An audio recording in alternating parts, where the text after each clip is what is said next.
It is a beautiful day in April. Spring has sprung.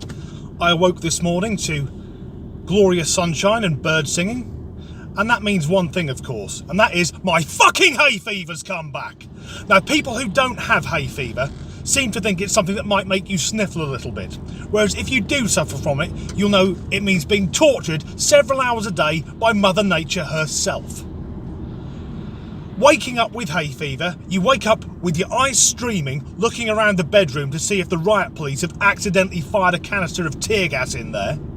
When you see yourself in the bathroom mirror, your eyes are so red it appears you spent the previous night training with the Jamaican dope smoking team.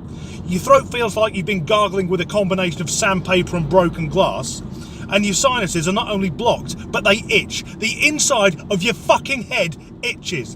And that's before we get to the really fun part, which of course is the sneezing.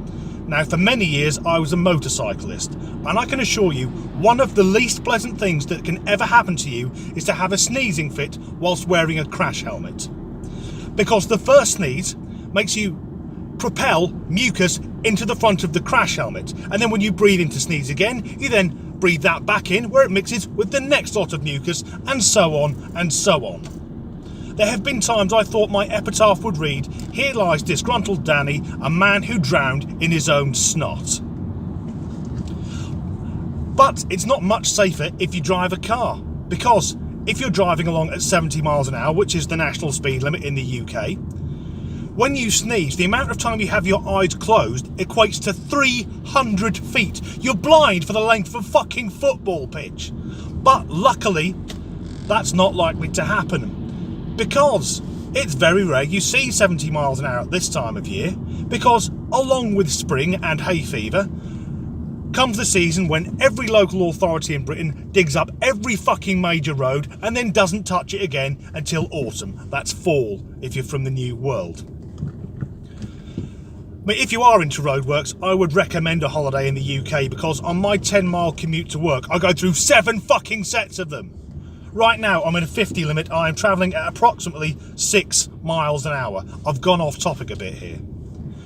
Something else I don't like about hay fever is what it actually is, because I get triggered off by pollen. And pollen, of course, is how plants fertilise one another. It's horticultural jizz. That means in the mornings, whilst I'm laying there asleep, several of the local plants decide to come on my face. And I'm sorry, I'm not that type of girl. Actually, a few weeks ago, I did a video on people who call themselves Plant Kim, who identify as plants. Is this just one long orgy to them? Is there some blog that says I was pollinated against my will? Just to finish up, the guy who gave me the story yesterday about the chairs in hospitals, his name's Pete, and despite the staff at the hospital not understanding furniture, Pete isn't dead.